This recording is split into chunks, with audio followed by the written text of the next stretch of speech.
This is the Blackmagic Design Pocket Cinema Camera 4K. This is my old camera I've been using. This is the same camera as the one I'm using here to record right now. And this is the broken one I have.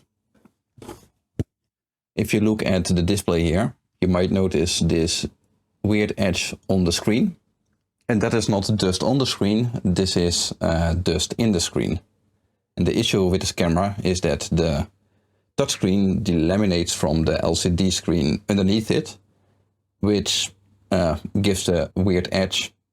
But it also means that the touchscreen itself does not respond to touch anymore because the capacitive response changes because a gap between the display and the touchscreen digitizer. This is why I ended up getting a new camera, but these cameras have a very interesting feature. You cannot only control them with the touchscreen, which is normally the bare minimum to control this. Everything is controlled by the touchscreen except for the button to start recording. And I can enter the menu, but there's no navigation buttons on it. The other way this camera can be controlled is through the HDMI connector on the side. This camera has a full-size HDMI connector here. And if you keep this within the Blackmagic ecosystem, it does not only output video, it also allows controlling the camera. So how does this look like?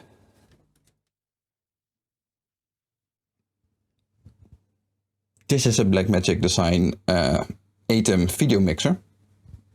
Specifically the ATEM Mini, this is the most cheap one they produce. And if you're not familiar with this stuff, this is basically a standalone hardware accelerated version of OBS. You feed it a few HDMI inputs. This one has 4 HDMI inputs, and you have an HDMI output with your video mix for previewing what you're doing. And it has the USB webcam output where you can connect it to the computer and you get a virtual webcam with whatever you mix here on the Vision mixer. Now, since this is one integrated ecosystem, there's a pretty neat feature. If you take an HDMI cable and plug that into the output of this camera and plug that into one of the inputs of the Vision mixer, I should put these the other way around.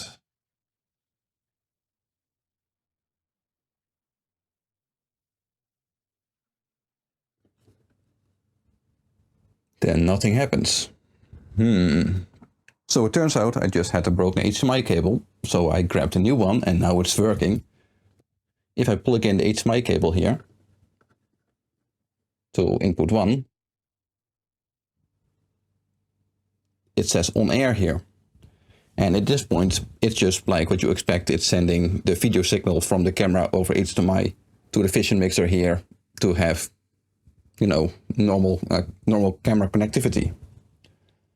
But what also happens here, if it's both a Blackmagic Design device, is that the mixer will start sending data back over the HDMI cable to the camera. And this is already visible because the camera says on air here. And it says on air here because it's connected to input 1 of the Vision mixer here. And that one is selected, so it's on air. If it switches to another input, it disappears here. This is just one of the very basic features, but there's a lot more things that can be controlled if you're not using the control panel here, but the computer control. It happens over the network connection here. So if I move this over a bit, make sure the camera is in focus. Oh yeah, the fun of video production. Now, if I can start changing settings on the computer here, you should be able to see changing values. You can see here I've now changed the ISO to 4000, something I'm unable to do here because I have no control over the touchscreen. I do have the option here to press the ISO button, but even then. Oh. But how does this work? This is technically not possible over HDMI. And before anyone mentioned it that it is possible to do Ethernet over HDMI, yes, every HDMI cable since the invention of copper has printed with Ethernet on the packaging. But that does not mean anything. Cables do not support protocols. There is not actually any device out there in the world in production that supports HDMI Ethernet. It's not real. That's mostly because some of the wires used for the HDMI Ethernet feature are shared with other HDMI features that have been deemed more important, like the audio return channel. So I wondered how this setup worked. So I did the most sane thing I could think of, and that is taking apart an HDMI cable to start probing the cables. I did this quite a while back, so because of that I do not have a live demonstration here, but I have the picture I took for the setup here. As you can see, an HDMI cable has quite a bit of wires in it. Some of these are for low-speed signals, some are for high-speed signals. And you can easily identify the high-speed signals in a cable because they have more shielding. As is in the case here, where there is green, red and yellow, and if you can see barely here a blue one. Those are the 4 pairs for HDMI high-speed data. The digital red, green and blue data for the simple protocols and the clock line. So that left me with 5 wires I could easily probe.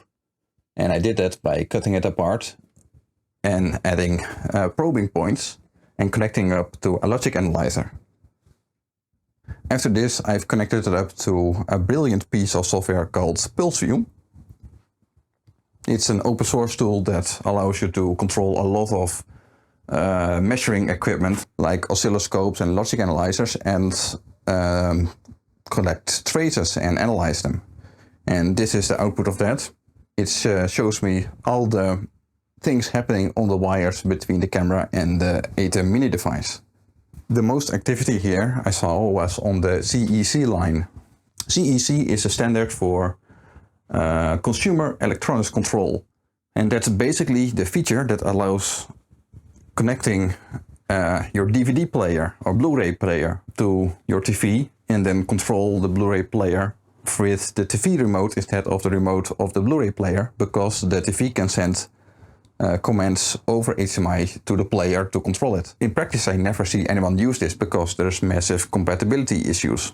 But CEC is also quite limited in that it has a predefined list of commands to send.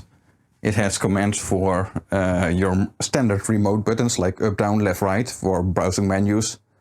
It has transport controls like play and stop to control the playback of your Blu-ray or DVD. It does not have settings for controlling a camera because cameras are not part of the CEC standard. So what's actually going on here? I did not manage to actually grab a lot of data with this setup because it is a really janky setup, and I thought part of the data here might also be over the DDC bus, which is the second bidirectional communication bus on an HDMI cable. And the DDC bus is a really old invention that goes back to VGA, and it is the bus that is used for a computer to get the EDID data from a monitor. While that system is also pretty limited in what it can do, and it's also not designed to do camera control at all, it is a bus. It has one address on it where a computer expects the monitor to have a storage chip with the EDID data, but otherwise you can just do whatever you want on other I2C addresses. I did not find any DDC activity in this cable at all though, which is weird because the Blackmagic Design hardware also works with other equipment, so it has to implement DDC. So I suspect that it's actually one of the high-speed lines here that contains the DDC data.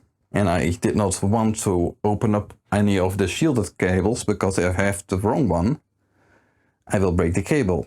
And I cannot push any video over it to debug the rest of the camera stuff. So I decided to do the next best thing.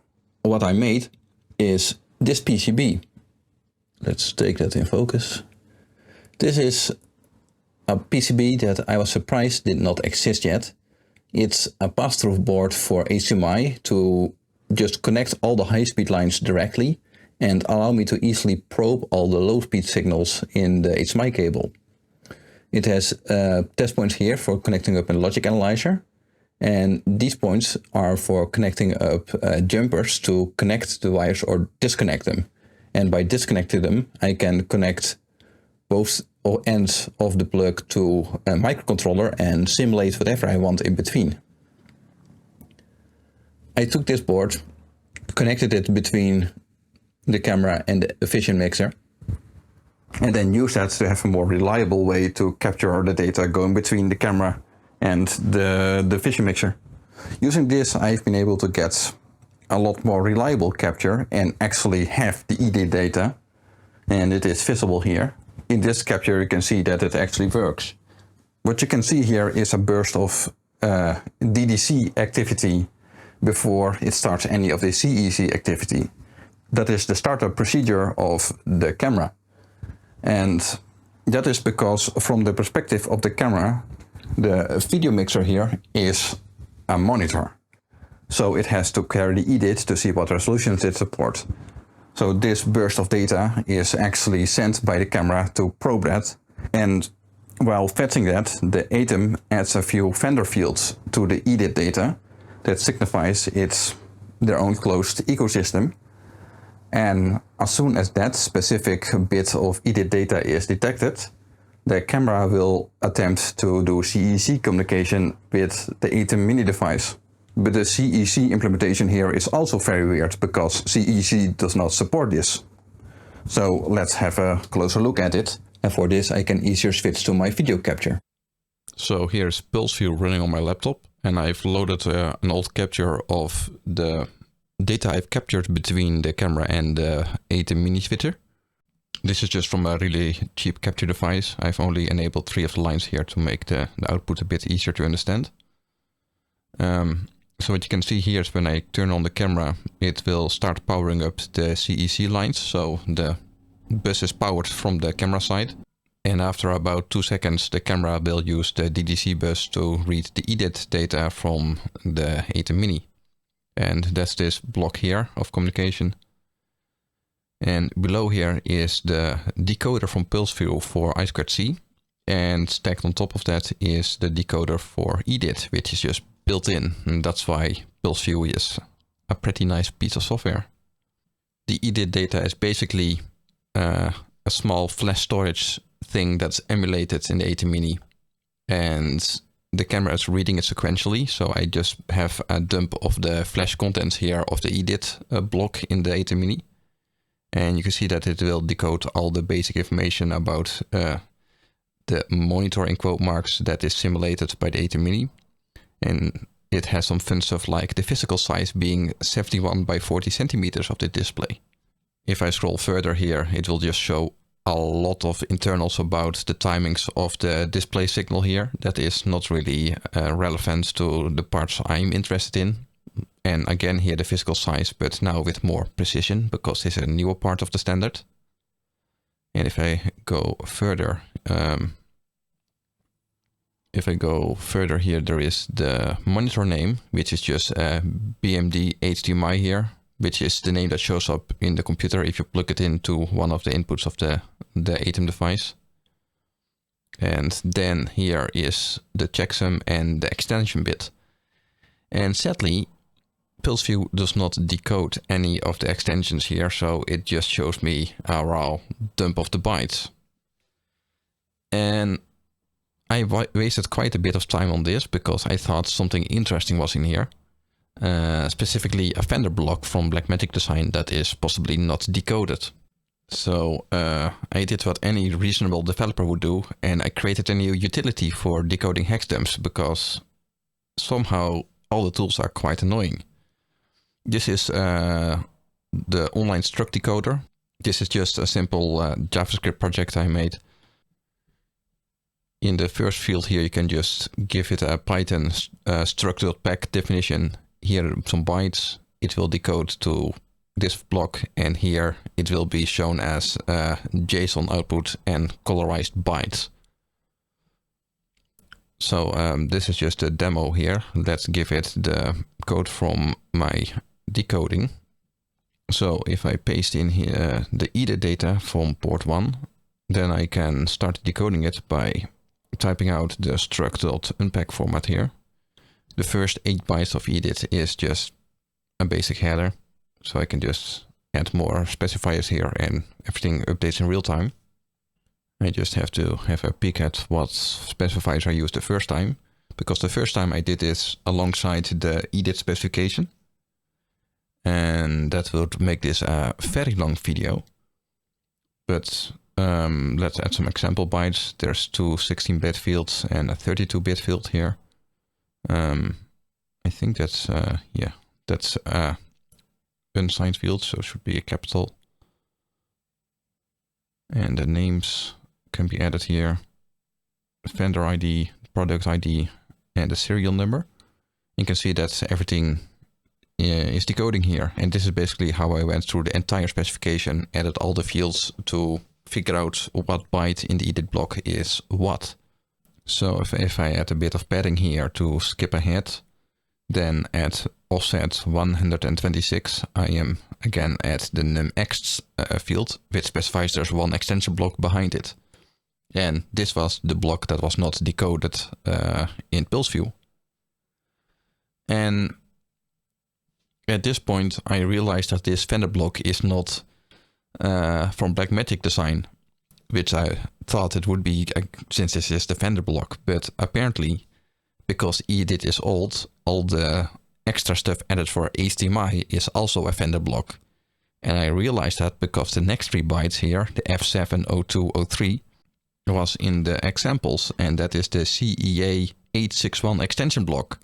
And that contains even more detailed information about resolution and things that are new in HDMI compared to old VGA things. And specifically, this block also contains the port number, and that's why the vendor block changed when I plugged into a different port. So this meant that decoding all the EDID stuff was completely irrelevant and a bunch of wasted time. And the only thing I learned from this is that I need to have the HDMI vendor block present, so CEC will be enabled in the camera at all. And the contents don't really matter at all, it turns out. So let's look at what the CEC bus is doing. So here in PulseView, directly after the EDID data burst, there is the first CEC commands. As you can see, CEC is a way slower bus than the I2C bus that does the EDID data. I wish I could put this block here between, but that's sadly not possible in PulseView.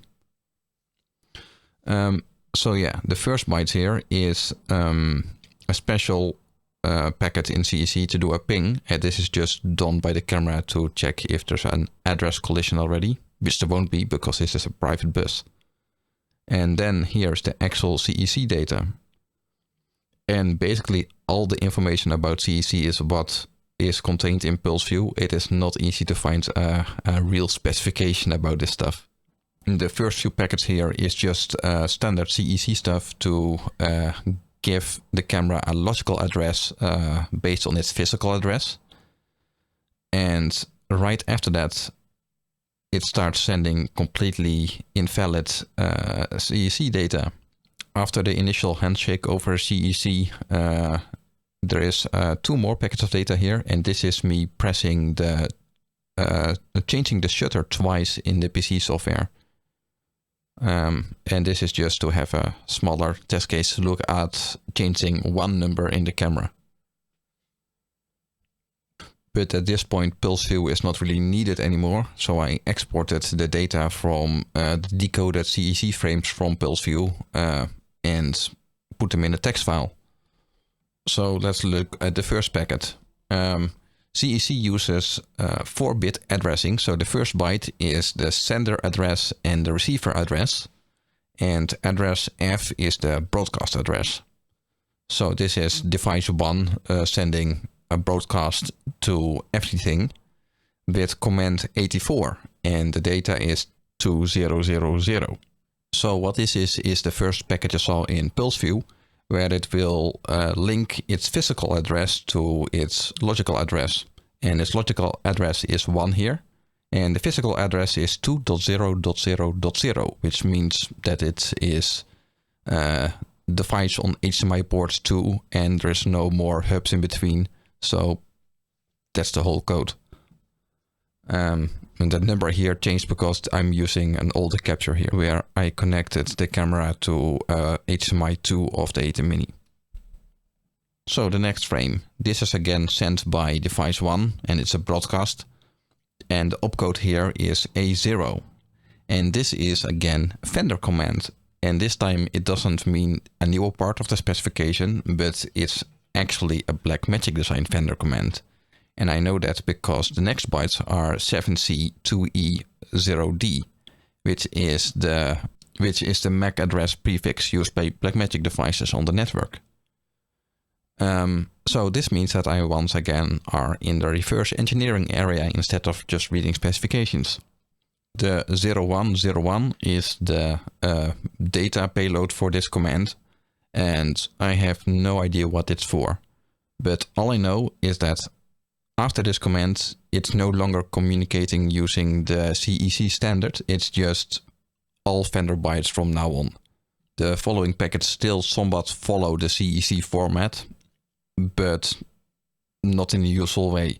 The first byte is still the address byte, and 0 is the ATEM, and 1 is the camera. And the second byte is still the opcode, but all the opcode IDs are now the ones from Blackmagic Design and not from the CEC specification. The rest of the protocol is not complete guessing though, because Blackmagic Design does not have any documentation about the HDMI protocol, but their larger, more expensive cameras have the same control mechanism over SDI. And the SDI part of the control is actually documented in a very nice PDF from Blackmagic Design, the Blackmagic Camera Control Developer Information. And this document has quite a bit of details about the encoding for SDI data package, which is not relevant for this, but the layer above that is the data format they specified. And if I compare the things specified in this document with my vector captures over HDMI, things start to somewhat line up. For example, the destination device address is not used here because it's already part of the CEC specification, so that's just removed. And I think command length is also not longer existing, but a lot of the other data seems to be a one-to-one mapping between what's possible in SDI and what's in the CEC protocol. So if I go back to the example packet I have from the capture I did, so the first byte here, 01, is once again the address, a packet sent from 0, which is the ATEM, and 1 is the camera. The second byte is 57, which is the opcode. This is just a lookup table to the SDI IDs, and 57 is opcode 1.5 on SDI, which is the exposure time in microseconds, which is used internally to set the shutter speed. From here we also now know that the next 4 bytes are an int32 and specifies the time in microseconds that the shutter is open. The second packet is decoded in exactly the same way, but the value is different, giving it 1/100th of a second shutter time. That's basically how the entire protocol works. It's not terribly advanced. It's just creating a lookup table from the CEC opcodes to the actual SDI commands, which takes a bit of time because that's done by just sending commands to the camera, capturing it, and see what byte changes. So if you wondered how the camera control works like me, this is it. Most of this stuff is not really super useful anymore because with the latest update for the Blackmagic cameras, there's also an HTTP API if you connect a USB-C network adapter to the camera, and then you just can use the documented protocol for changing the settings. Yeah, that was not available when I did all this reverse engineering work, so this was the only practical way to control the settings of the camera remotely in a not wireless way. Anyway, I hope you learned something from this, or at least found it interesting. It was interesting to me. And yeah, thanks for watching.